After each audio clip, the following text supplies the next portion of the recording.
Bien, on y retourne. On va s'intéresser maintenant à un autre sujet de dissertation, l'erreur en droit pénal. Ça, c'est un sujet un petit peu difficile. L'erreur en droit pénal. Comment proposeriez-vous de problématiser autour d'un sujet tel que celui-ci? On va partir effectivement d'une problématique, notion étrangère, notion familière, mais qu'on va prendre plutôt à l'envers. Notion étrangère, notion familière, pardon, mais que l'on voudrait étrangère au droit pénal. D'accord? Alors, déjà sur la définition des termes du sujet. L'erreur, c'est pas du tout une notion juridique, hein, c'est une notion commune. Attention, votre sujet, c'est pas l'erreur de droit, hein, d'accord? C'est l'erreur. Donc on va parler de l'erreur de droit notamment, mais pas que ça, loin de là. Donc l'erreur, c'est une notion commune dont on nous demande ici d'examiner les occurrences en droit pénal, finalement. L'erreur, on peut la définir comme une posture intellectuelle qui consiste à tenir pour vrai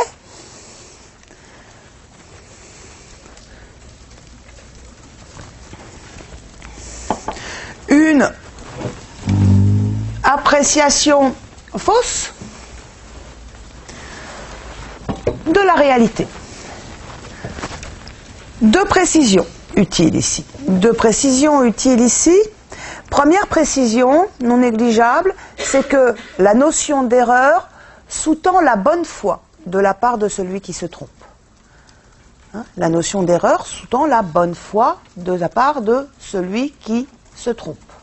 Hein, lorsque l'on fait exprès de se tromper, il s'agit de stratagème, de manipulation, de ruse, mais certainement pas d'erreur. D'accord ? En outre, deuxième précision utile, l'erreur inclut deux choses. Elle inclut l'erreur spontanée,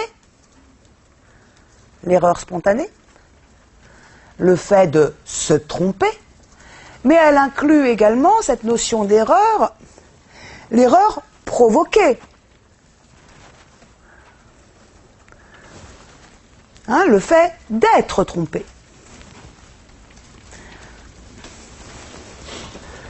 Ça va ? De prime abord, premier temps de la problématique, on peut partir de l'idée suivant laquelle l'erreur est familière au droit pénal. En quoi l'erreur est-elle familière au droit pénal ? L'erreur est inhérente à toute activité humaine. L'erreur est inhérente à toute activité humaine, et y compris à l'activité juridique.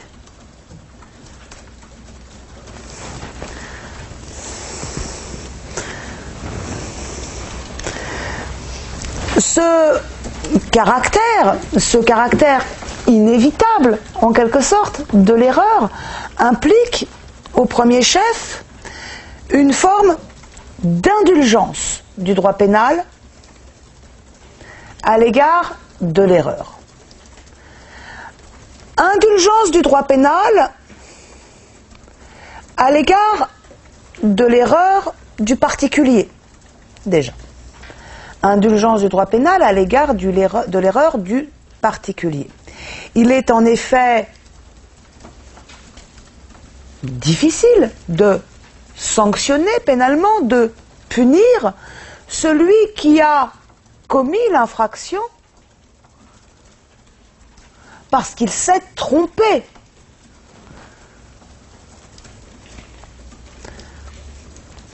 Vous voyez l'existence même de l'erreur de cette posture intellectuelle de bonne foi, encore une fois, semble de prime abord faire échec à la caractérisation de l'élément moral, au moins des infractions intentionnelles.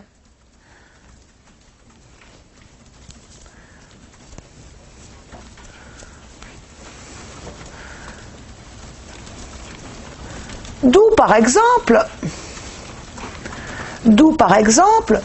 l'admission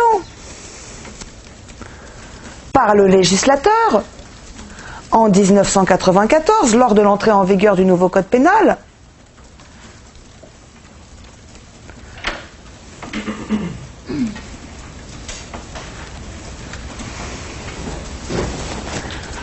de l'erreur de droit au titre des causes d'irresponsabilité pénale. Le législateur admet qu'une erreur de droit puisse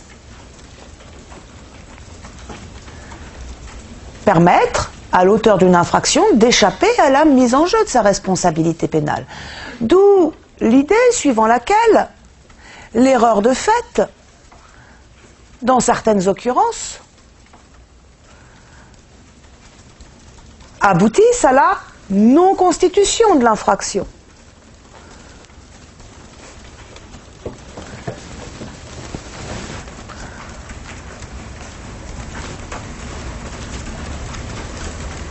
Ça va ? Celui qui croyait s'emparer d'une chose abandonnée s'empare en réalité de la chose d'autrui. Le vol ne sera pas constitué faute d'élément moral. L'erreur de fait, ici, portant sur l'appartenance à autrui de la chose soustraite, fait échec à la caractérisation de l'élément moral du vol. Donc, on voit bien que l'attitude du droit pénal à l'égard de l'erreur du particulier est de prime abord une attitude, une posture d'indulgence.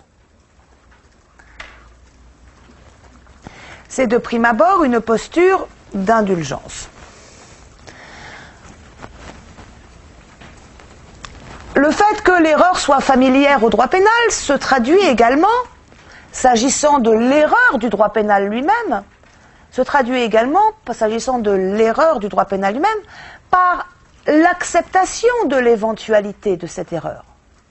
Se traduit également, du fait du droit pénal lui-même, par l'acceptation de l'éventualité de cette erreur. Acceptation de l'éventualité de cette erreur que l'on voit très bien à travers la mise en place de procédures destinées précisément à corriger l'erreur. Songez par exemple à la procédure de révision suite à erreur judiciaire qui a été mise en place dans notre droit au lendemain de l'affaire Dreyfus. Songez aussi à la procédure d'indemnisation en réparation d'une détention provisoire injustifiée.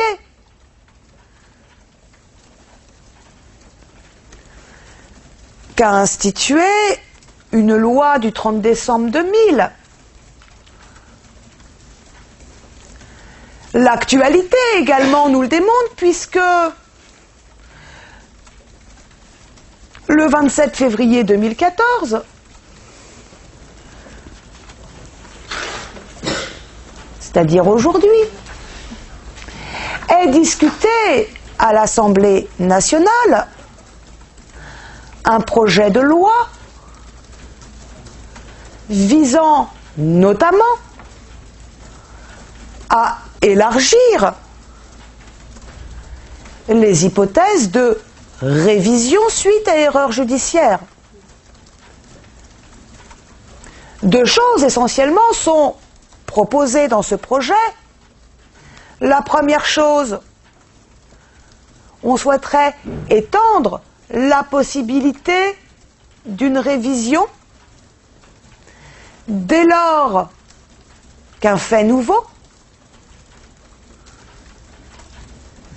jette un simple doute sur la culpabilité de la personne.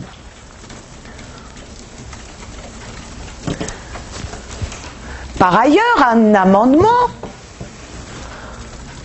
au projet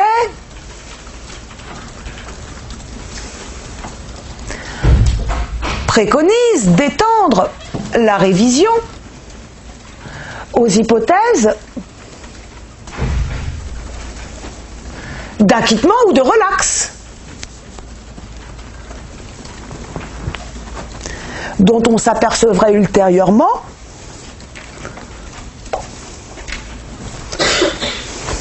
qu'ils sont le fruit d'une erreur de la juridiction qui l'a jugé. Ils sont le fruit d'une erreur de la juridiction qui a jugé. Hein, vous savez, ça fait suite aux faits divers dont on a beaucoup parlé, ces preuves qu'on retrouve et qui incriminent un condamné qui avait au préalable été acquitté. D'accord ?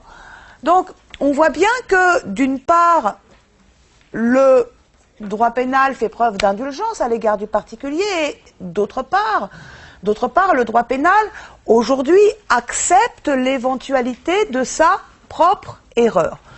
Pourtant, deuxième temps de la problématique, l'erreur est un mécanisme que l'on souhaiterait chasser en droit pénal. C'est une notion que l'on voudrait étrangère. Deux types d'hypothèses. D'abord, s'agissant de l'erreur externe au droit pénal, c'est-à-dire de l'erreur du particulier, cette erreur cesse de susciter l'indulgence lorsque elle a engendré un trouble à l'ordre public. Cette erreur cesse de susciter l'indulgence lorsqu'elle a engendré un trouble à l'ordre public. Certaines infractions reposent d'ailleurs précisément sur la commission par leur auteur d'une erreur. Songez notamment au contentieux des infractions non intentionnelles. On n'hésite pas à engager, par exemple, la responsabilité pénale d'un médecin, du chef d'homicide ou de blessure involontaire, lorsque ce médecin a commis une erreur de diagnostic.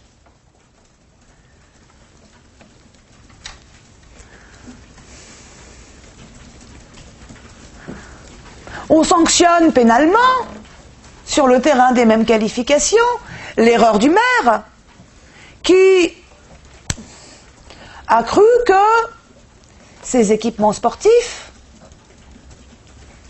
étaient sécurisés.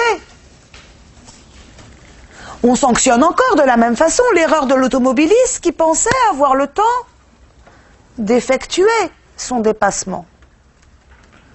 Voyez, ce que je veux que vous compreniez, c'est que la faute d'imprudence ou de négligence repose le plus souvent sur la commission d'une erreur de la part de l'auteur du fait dommageable.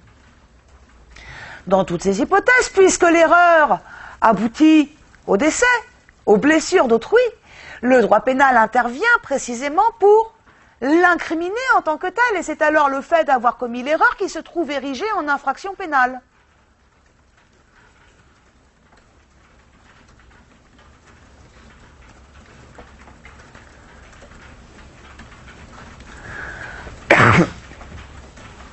Ça va? Mais erreur du droit pénal lui-même que l'on a également bien du mal à reconnaître.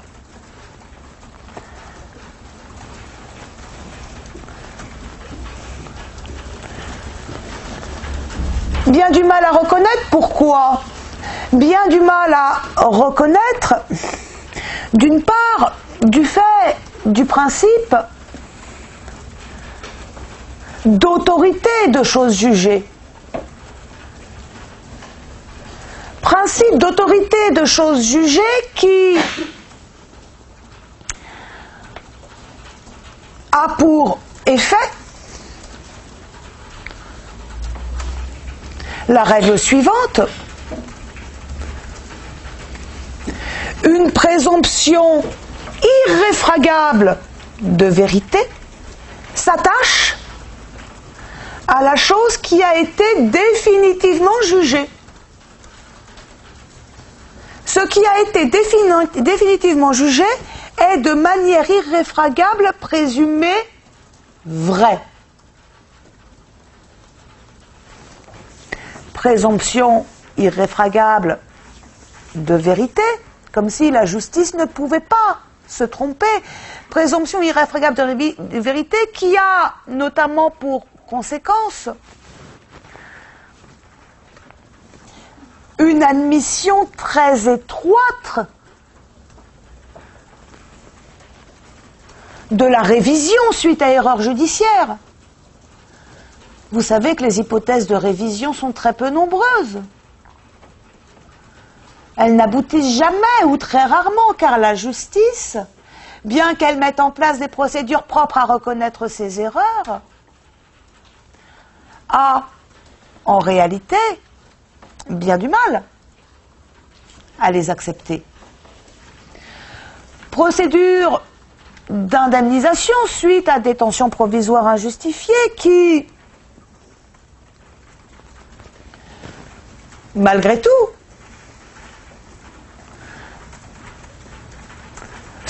elle est aussi très rare. Et pourquoi est-ce que effectivement, pourquoi est-ce que le droit pénal peine ainsi à reconnaître ses propres erreurs? Quel grand principe est derrière cette très faible ouverture des hypothèses de révision? Quel grand principe est derrière cette absence de reconnaissance des détentions provisoires injustifiées? C'est tout simplement la sécurité juridique qui se joue. C'est tout simplement l'impératif de sécurité juridique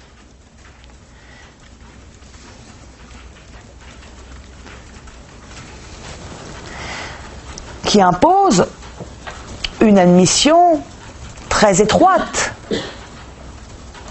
de l'erreur.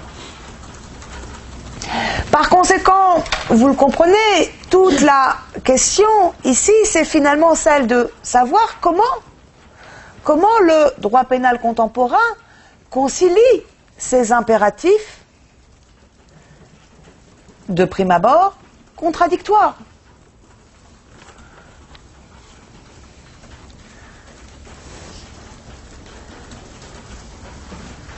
Ça va? Sur le plan 1-2, qu'est-ce que l'on fait?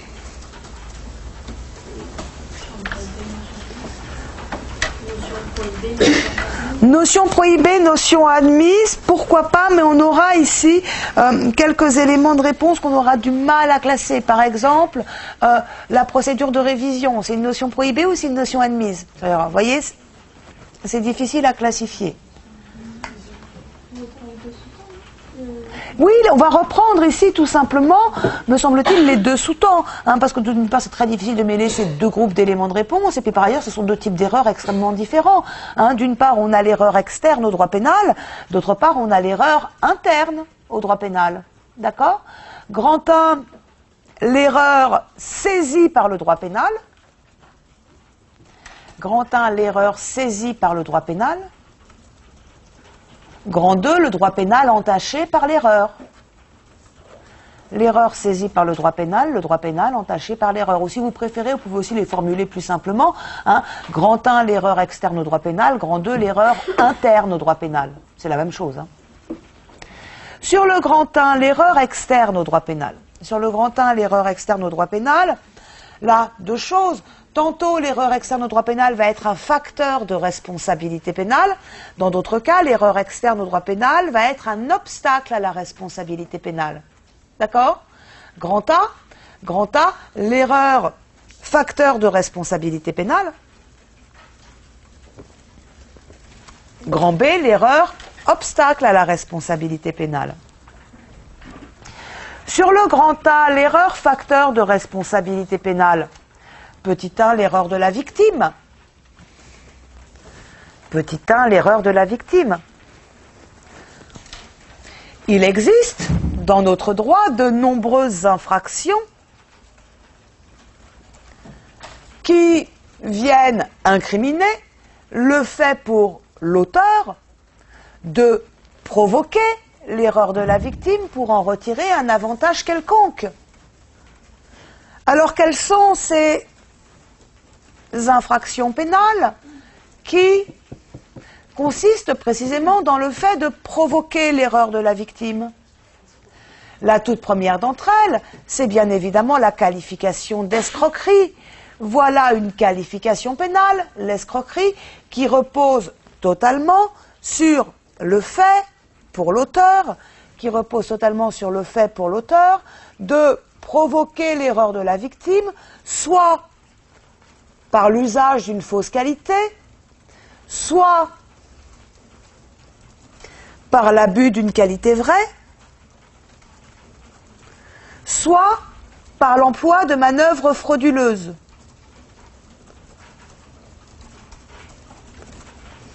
L'erreur de la victime ayant ici pour effet de la déterminer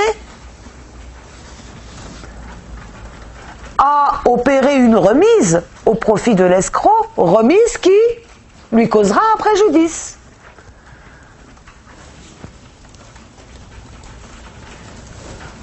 Voyez, l'escroquerie repose tout entière sur la provocation de l'erreur d'autrui, mais pas seulement.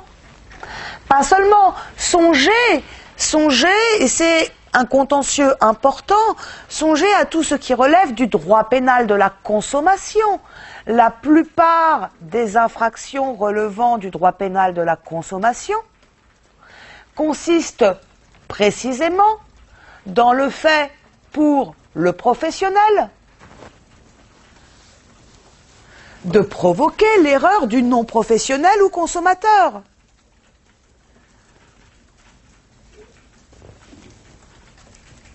Et là, les qualifications sont diverses.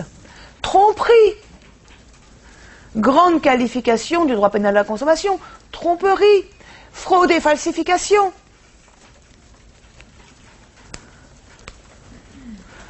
Dites-nous un mot également, pourquoi pas, de la publicité mensongère ou de nature à induire en erreur. Voyez, en droit de la consommation, lorsque le droit pénal intervient, c'est toujours pour venir appréhender le fait pour le professionnel de tromper le consommateur. Ça va ? Donc, dans toutes ces hypothèses, escroquerie, droit pénal de la consommation, ce qui est appréhendé pénalement, c'est précisément de provoquer l'erreur d'autrui. Petit 2, l'erreur de l'auteur. L'erreur de l'auteur est également un facteur de responsabilité pénale. L'erreur de l'auteur est également un facteur de responsabilité pénale. D'abord, il y a des hypothèses dans lesquelles l'erreur est érigée en un véritable élément constitutif de l'infraction. Il y a des hypothèses dans lesquelles l'erreur est érigée en un véritable élément constitutif de l'infraction. On le citait en introduction, c'est notamment le cas de toutes les infractions non intentionnelles délictuelles, et notamment des atteintes involontaires à la vie ou à l'intégrité de la personne.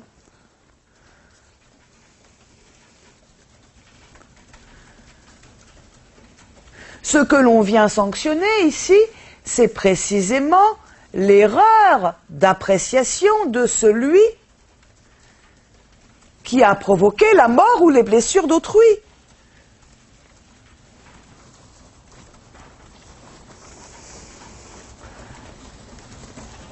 On le retrouve, je vous le disais tout à l'heure, en matière de responsabilité pénale médicale.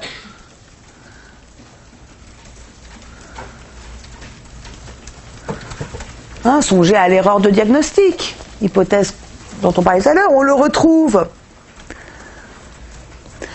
retrouve également s'agissant de la responsabilité pénale du chef d'entreprise. Bien souvent, qu'est-ce qu'on lui reproche au chef d'entreprise? On lui reproche une erreur qu'il a commise sur la sécurité des équipements de son entreprise. Même chose s'agissant de la responsabilité pénale des décideurs publics, des organisateurs d'activités sportives et de loisirs. Sur la responsabilité du chef d'entreprise, c'est pas souvent pas mis en œuvre les moyens de sécurité. Oui, mais pourquoi est-ce qu'il ne met pas en œuvre les moyens de sécurité nécessaires? Vous pensez qu'il le fait exprès, le chef d'entreprise, le plus souvent? Mal évalué, oui. Ben oui. Hein, le plus souvent, le chef d'entreprise, il dit pas. Il y a des hypothèses comme ça où vous avez des chefs d'entreprise un peu malveillants, disent ouais bon, je vais faire des économies, je vais pas m'assurer de la sécurité de mes équipements et puis tant pis s'ils meurent tous. Enfin, espérons tout de même que ce soit assez rare. Je pense que dans la plupart des hypothèses dans lesquelles est engagée la responsabilité pénale du chef d'entreprise à la suite d'un accident du travail, ce sont notamment des hypothèses dans lesquelles le chef d'entreprise pensait que l'activité à laquelle il soumettait ses salariés n'était pas dangereuse. Ben, il se trompe. Et c'est ça qu'on vient pénalement appréhender. D'accord? Et c'est la même chose, encore une fois, pour la plupart des infractions d'homicide et de blessures involontaires. Alors, lorsque l'on a affaire à un auteur direct, une simple erreur d'appréciation suffira à engager la responsabilité pénale, faute d'imprudence ordinaire. C'est l'hypothèse du conducteur, je vous disais tout à l'heure, qui pensait avoir le temps d'effectuer son dépassement. Il ne l'avait pas. S'agissant des auteurs indirects, l'erreur devra être plus lourde.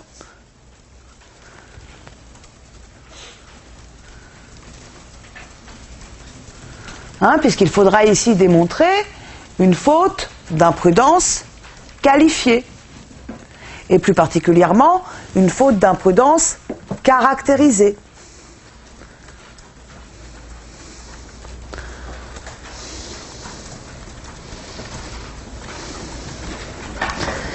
Dites-nous un mot également, toujours dans l'erreur de l'auteur, facteur de responsabilité pénale, dites-nous un mot également, pourquoi pas, de l'infraction impossible.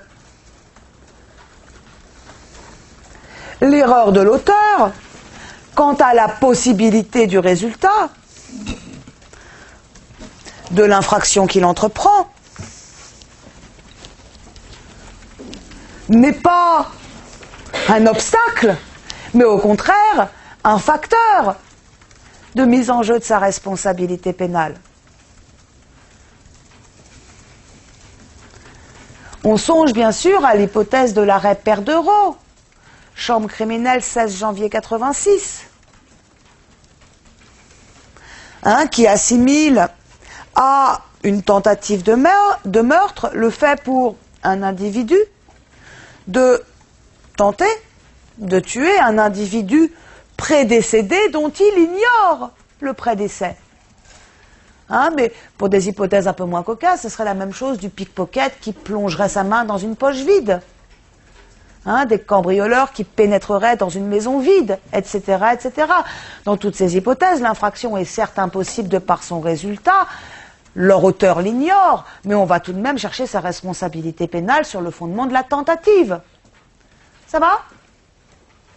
Voyez, dans toutes ces hypothèses, l'erreur va jouer comme un facteur, effectivement, de favorisant la mise en jeu de la responsabilité pénale. Mais dans d'autres cas, grand B, l'erreur n'est plus un facteur, mais un obstacle à la responsabilité pénale. Grand B, l'erreur obstacle à la responsabilité pénale. Petit 1, l'erreur de droit.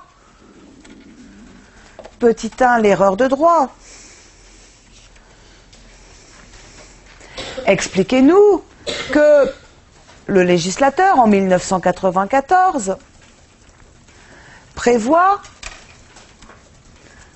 à l'article 122-3 du Code pénal, que l'erreur de droit fait désormais partie des causes d'irresponsabilité pénale. Erreur de droit, vous savez, c'est le fait de se tromper sur le droit applicable, qu'il s'agisse du sens de la règle juridique ou de sa portée. Cette erreur de droit, expliquez-nous par quel mécanisme elle opère lorsqu'elle emporte l'irresponsabilité. C'est une cause subjective d'irresponsabilité pénale. C'est une cause subjective d'irresponsabilité pénale qui, en tant que telle, va faire échec à la caractérisation de l'élément moral de l'infraction. Et plus précisément à la composante culpabilité de l'élément moral de l'infraction.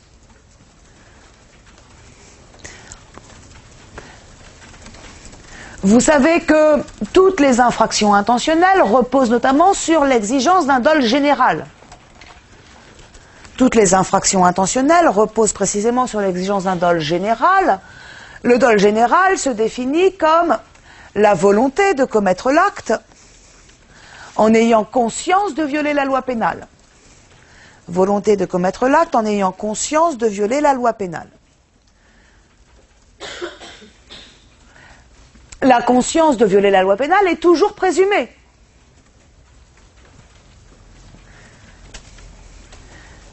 Mais depuis l'admission de l'erreur de droit au titre des causes d'irresponsabilité pénale, cette présomption est devenue une présomption simple. Présomption de connaissance de la loi pénale qui peut effectivement être renversée désormais par la preuve d'une erreur de droit.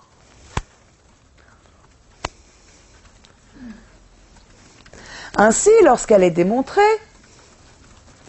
l'erreur de droit fait échec à la caractérisation du dol général et par suite à la démonstration de l'élément moral de l'infraction.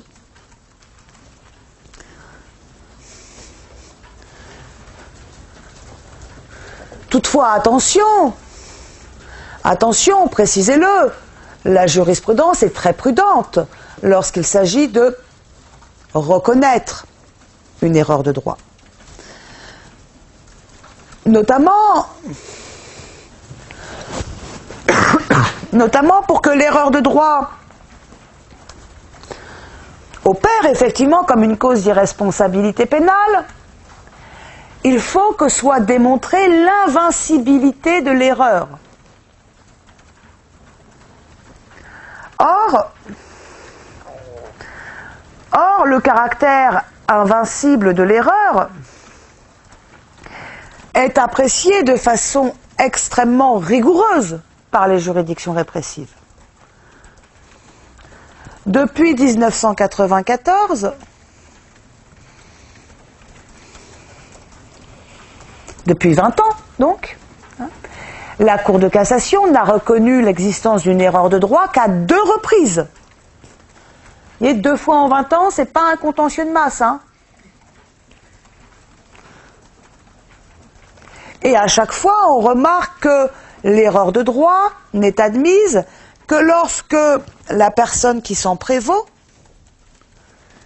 à chaque fois on remarque que l'erreur de droit n'est admise qu'à chaque fois que la personne qui s'en prévaut a effectué une démarche auprès de l'autorité publique compétente pour obtenir des informations et que l'autorité publique compétente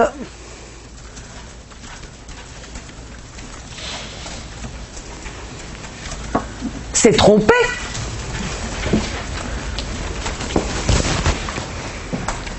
dans la réponse qu'elle a fournie. Vous avez vu les deux hypothèses dans lesquelles l'erreur a été admise, hein. Une première hypothèse, c'était un arrêt du 24 novembre, c'est dans votre poly, hein. C'était un arrêt du 24 novembre 98, vous savez, au lendemain du passage aux 35 heures, ok, où il y a un chef d'entreprise qui entreprend une démarche de renseignement auprès de l'inspection du travail pour demander comment mettre en œuvre le passage aux 35 heures dans son entreprise qui obéissait à des règles un petit peu particulières. Et là, l'inspection du travail se trompe dans la réponse qu'elle lui fournit. Il est poursuivi du chef d'une infraction à la durée du travail. Et là, il fait valoir sa démarche de renseignement et puis la réponse erronée qui lui a été fournie. Par suite, effectivement, on lui reconnaît le bénéfice d'une erreur de droit. D'accord?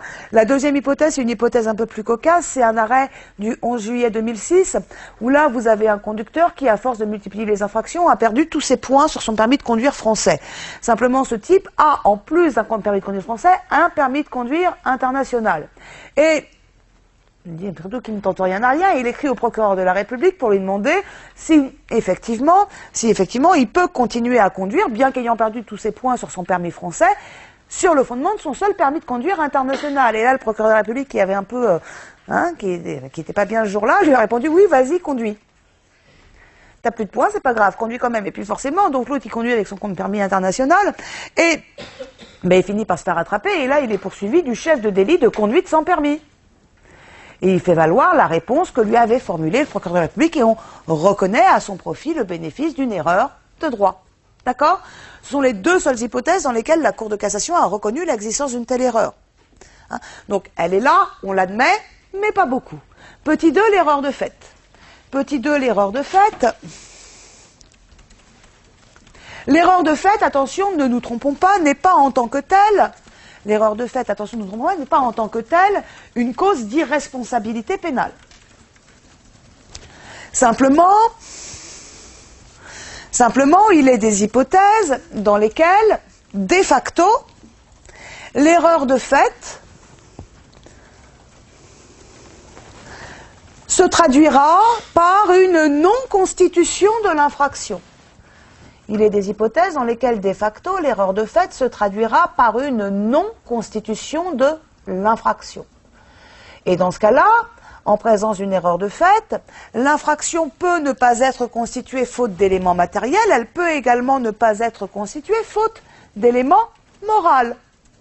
Parfois, premier point, l'erreur de fait va venir affecter l'élément matériel de l'infraction. On va partir d'une même hypothèse pour que vous compreniez bien le parallèle, c'est l'hypothèse que je vous donnais en introduction. Prenez l'hypothèse de celui qui croit s'emparer de la chose d'autrui, mais qui, en réalité, s'empare d'une chose abandonnée, qui n'appartient à personne.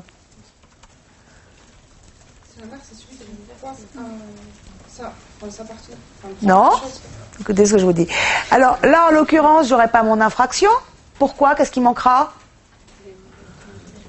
L'élément matériel.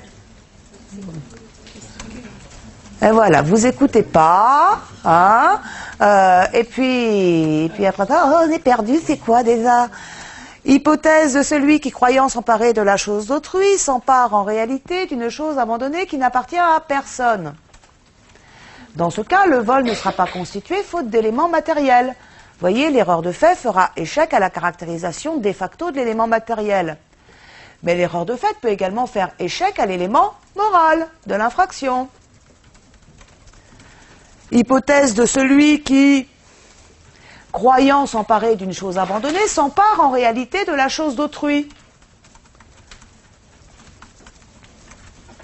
Vous voyez, là, l'élément matériel sera bien démontré. Toutefois, ce qui fera défaut ici, c'est l'élément moral. Hein, nous n'aurons ni dol général ni dol spécial. Par conséquent, l'infraction de vol ne sera pas constituée faute d'élément moral. Voyez, hein, en fonction des circonstances, l'erreur de fait peut venir affecter soit la démonstration de l'élément matériel, soit la démonstration de l'élément moral. Dans les deux cas, l'infraction n'est tout simplement pas constituée. Alors, attention, cela ne se retrouve, cette hypothèse d'erreur de fait, obstacle à la constitution de l'infraction, ne se retrouve que lorsque l'erreur porte sur un des éléments essentiels de l'infraction, et non pas sur un élément accessoire. L'erreur de fait qui porterait sur un élément accessoire de l'infraction serait, en tout état de cause, indifférente. C'est l'hypothèse de l'erreur sur la valeur de l'objet volé. C'est l'hypothèse de l'erreur sur la personne de la victime. Voyez, ces erreurs de fait-là sont absolument indifférentes à l'application du droit pénal. Ça va ? Grand 2, le droit pénal entaché par l'erreur. Grand 2, le droit pénal entaché par l'erreur, ou si vous préférez, l'erreur externe au droit pénal, l'erreur interne, pardon, au droit pénal. Le droit pénal entaché par l'erreur ou l'erreur interne au droit pénal, ici deux choses. D'abord, on va s'intéresser à la manière dont naît l'erreur en droit pénal, et ensuite on va s'intéresser à la façon dont on la corrige. Grand A, la naissance de l'erreur, grand B, la correction de l'erreur. Grand A, la naissance de l'erreur. Grand A, la naissance de l'erreur. Deux choses, petit 1, l'erreur du législateur, petit 2, l'erreur du juge. Petit 1, l'erreur du législateur. Il arrive que dans son œuvre de rédaction des lois, et pour ce qui nous intéresse, des lois pénales, dans son œuvre de rédaction des lois et pour ce qui nous intéresse des lois pénales, le législateur, pourtant il est nombreux, commette des erreurs.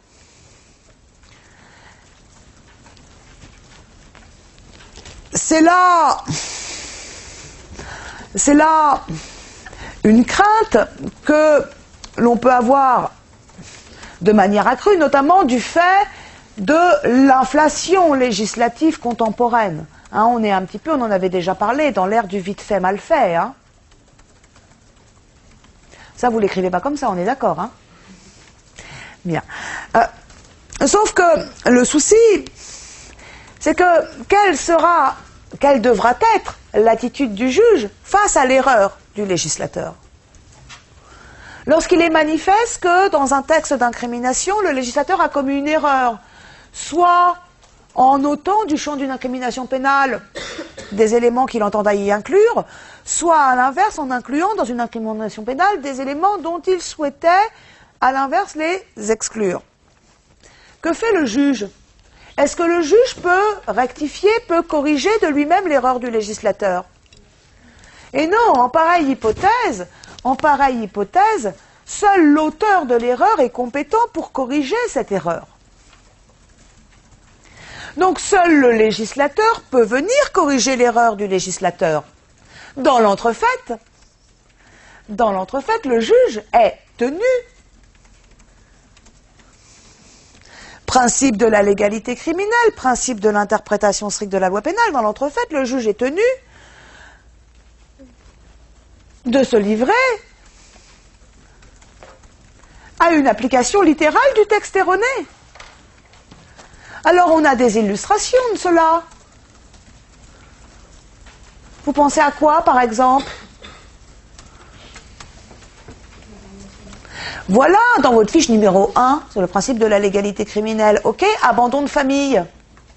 Vous l'avez vu, cette jurisprudence-là, hein? Où, lorsqu'il procède à la recodification des obligations du Code civil, le législateur néglige d'aligner les renvois opérés par les textes incriminant l'abandon de famille aux nouveaux textes régissant la pension alimentaire, l'obligation de secours, le devoir d'assistance, etc. Ce qui fait qu'on fait sortir, au moment de la renumérotation du Code civil, on fait sortir du champ du délit d'abandon de famille le non-versement des pensions alimentaires. La même chose, non? Eh bien, le juge, dans cette entrefaite-là, est tenu parce que la loi le lui impose, alors que c'est juste une erreur de renvoi dans la numérotation. Hein. Le juge, dans cette hypothèse-là, parce que la loi le lui impose, retient la conception étroite, littérale, du délit d'abandon de famille tel que rédigé par le législateur. Hein. Alors, ensuite, le législateur est de nouveau intervenu pour corriger son erreur. Bien sûr, néanmoins, entre-temps, il s'est passé 1 ou 2 ans. On a eu le même écueil avec la thématique du viol entre époux. Vous avez vu ça aussi, non? Loi du 4 avril 2006, loi du 4 avril 2006 qui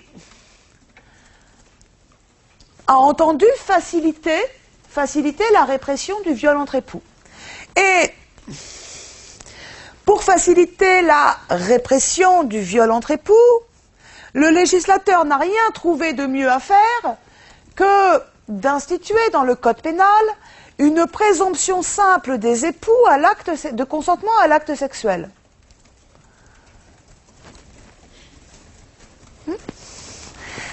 Pour faciliter la répression du viol entre époux, on met en place une présomption de consentement des époux à l'acte sexuel. Alors, bien évidemment, le législateur, quand il fait ça, il dit, on va écrire dans la loi que la présomption est simple. Dans l'idée, on va pouvoir la renverser. Sauf qu'en faisant ça, qu'est-ce qu'on fait? On institue une présomption légale de consentement qui, du coup, va considérablement compliquer la tâche des tribunaux qui souhaiteront retenir la qualification de viol entre époux, parce qu'à partir du moment où on a une présomption légale, il faut quand même de solides éléments de preuve en face pour la renverser. Voyez, donc, en souhaitant faciliter l'incrimination et par suite la répression du viol entre époux, le législateur l'a en fait considérablement compliqué. Et il a fallu attendre. Donc là, c'est la loi du 4 avril 2006. Et il a fallu attendre la loi du 9 juillet 2010, soit 4 ans plus tard, pour que le législateur tire les conséquences de son erreur en abrogeant la présomption qui avait été mise en place en 2006. Mais entre-temps, on a un petit vide juridique sur le viol entre époux quand même, de 4 ans. Voyez? Bien. Donc, effectivement, l'erreur du législateur, elle existe en droit pénal, elle est favorisée par l'inflation législative, aussi quelque part par l'incompétence. Non, ça non. Bien. Et le souci, c'est que lorsqu'erreur du législateur il faut attendre, d'une part, une prise de conscience, voyez, du législateur, et ensuite une démarche active de rectification de l'erreur, ce qui n'est pas une chose évidente et ce qui peut prendre beaucoup de temps. Et dans l'attente, eh bien, ce sont les versions erronées des textes incriminateurs qui sont appliquées. Petit 2, l'erreur du juge. Petit 2, l'erreur du juge. Alors, l'erreur du juge, elle est favorisée. L'erreur du juge, elle est favorisée par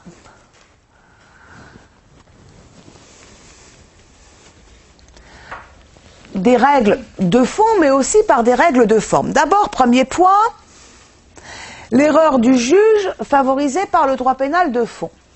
Qu'est-ce qui va favoriser l'erreur du juge en droit pénal de fond? Deux choses à titre essentiel.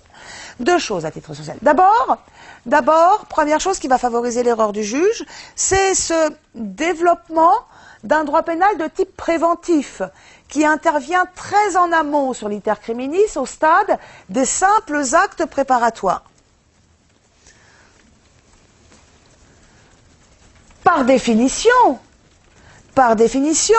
lorsqu'on est au stade des actes préparatoires de l'infraction, on ne peut deviner comment la situation aurait évolué.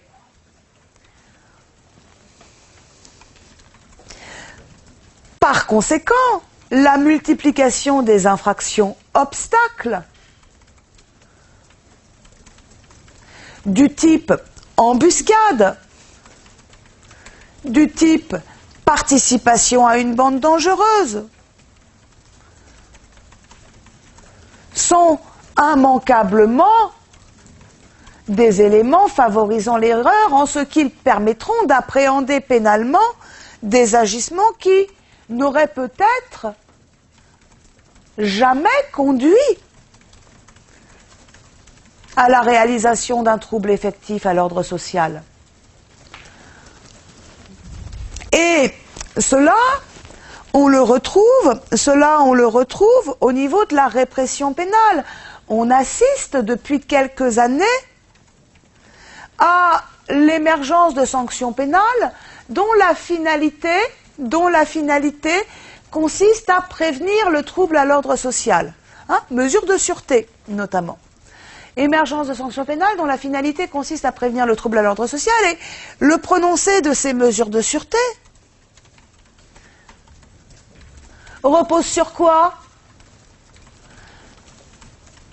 Rétention de sûreté, surveillance judiciaire des personnes dangereuses, castration chimique également.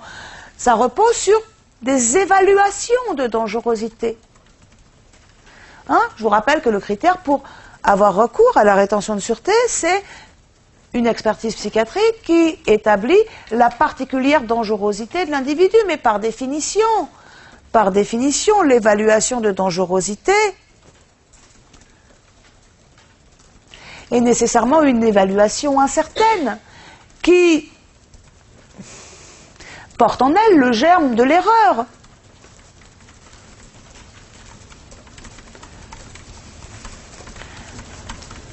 Mais le droit pénal de forme également, deuxième point, favorise l'erreur du juge. Qu'est-ce qui, en droit pénal de forme, va favoriser l'erreur du juge? Surtout l'essor, le développement, sans précédent à l'heure actuelle, des procédures rapides de jugement. Et plus on juge vite, plus on juge mal.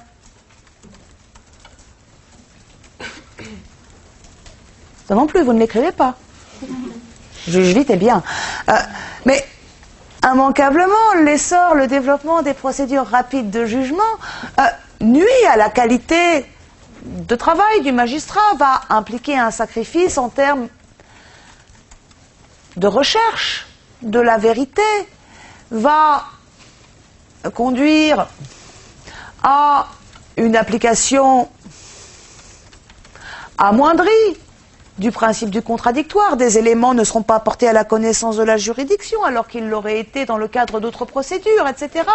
Et là, notamment, pour bien montrer l'essor de ces procédures rapides de jugement, prenez appui sur deux choses. D'une part, loi du 9 septembre 2002.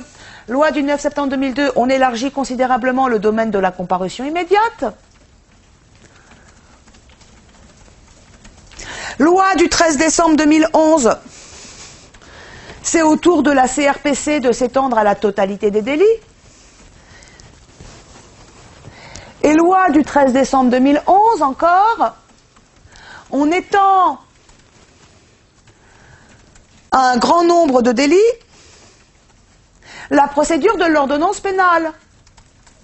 Vous voyez, autant de procédures finalement dans lesquelles il n'y a aucun acte d'instruction, aucun acte d'investigation à l'audience, où le principe du contradictoire est réduit à très très peu de choses et où par conséquent, le risque d'erreur est ici plus important qu'ailleurs. Ce qui ne veut pas dire que quand on prend le temps, on ne se trompe pas, hein, mais on se trompe moins quand on prend le temps. Ça va ? Bien. Donc effectivement, on voit que les sources d'erreur en droit pénal sont assez nombreuses. C'est pourquoi, grand B, on institue des correctifs à l'erreur. Grand B, la correction de l'erreur. Grand B, la correction de l'erreur. La correction de l'erreur, elle va s'opérer d'une part par des mécanismes classiques, d'autre part par des mécanismes nouveaux. Petit 1 par des mécanismes classiques. Deux choses ici sur des mécanismes classiques. D'abord, premier mécanisme classique de correction de l'erreur technique en droit, c'est la requalification. La requalification peut intervenir à tous les stades de la procédure.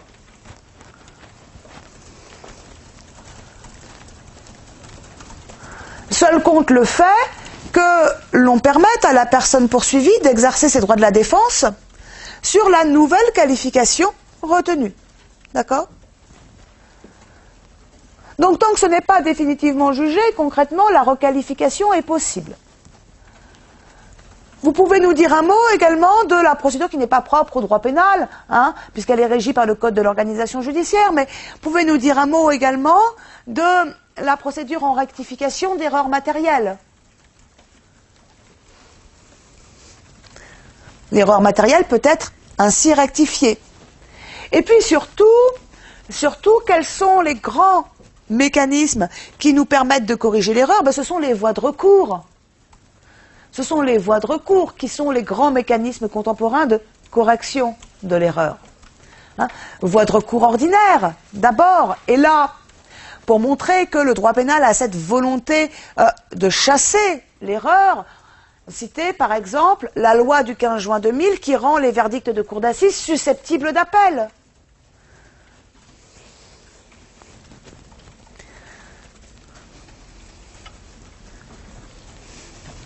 Mais aussi voie de recours extraordinaire. Mais aussi voie de recours extraordinaire. Et là, on songe notamment à la procédure de révision suite à erreur judiciaire. On songe encore à la procédure d'indemnisation, suite à détention provisoire injustifiée. Voyez, autant d'hypothèses dans lesquelles le droit pénal se dote des moyens propres à corriger l'erreur. Citez-nous également, dites un mot ici du projet de loi actuel visant à étendre, bien sûr, la procédure de révision. Petit 2, par des mécanismes nouveaux. Quels sont les nouveaux mécanismes qui tendent à chasser l'erreur en droit pénal ? On en a un petit peu partout, c'est un petit peu tout et n'importe quoi. C'est un petit peu tout et n'importe quoi. Le grand mécanisme qu'on met en place généralement pour faire face à l'erreur du juge, c'est la collégialité. Pourquoi est-ce qu'on a parlé, le 5 mars 2007, de mettre en place la collégialité de l'instruction, qui n'entrera jamais en vigueur parce qu'on n'a pas la thune de toute façon. Donc, de toute manière, on n'en verra jamais la queue. Mais le fait est tout de même que, bien que ne s'appliquant pas, c'est tout de même de droit positif, c'est dans le code de procédure pénale, cette instruction collégiale. Bien. Collégialité de l'instruction, pourquoi est-ce qu'on la met en place, concrètement, en 2007 ? Parce qu'on dit, Burgot, il était tout seul, il a fait des conneries, donc maintenant on va en mettre plusieurs. Comme si, c'est d'une naïveté consternante quand même, comme si le fait d'être plusieurs était de nature à chasser toute erreur. Est-ce que vous pensez que la collégialité est de nature à chasser l'erreur ? On le voit bien dans les épreuves de mise en situation auxquelles vous êtes soumis à l'ENM. Généralement, quand il y en a un qui se plante, tous les autres se plantent avec. Il y a une espèce de... La collégialité n'est en rien une garantie contre l'erreur. Ou alors de manière extrêmement marginale. Vous pouvez nous dire un mot ici aussi, toujours pour chasser l'erreur, de la transformation de notre système probatoire. On en parlait la dernière fois quand on a travaillé sur le sujet consacré à l'aveu. Voyez, avec ce recours croissant à la preuve technique, scientifique,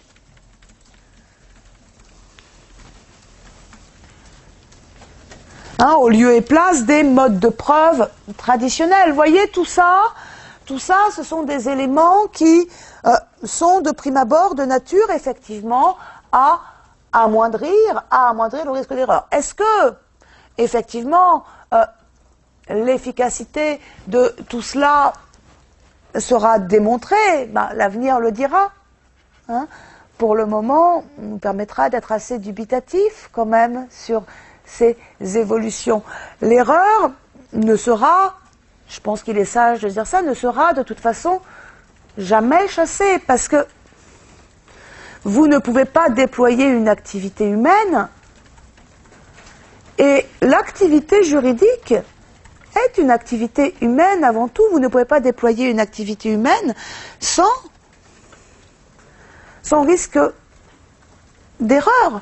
Et l'équilibre est bien difficile à trouver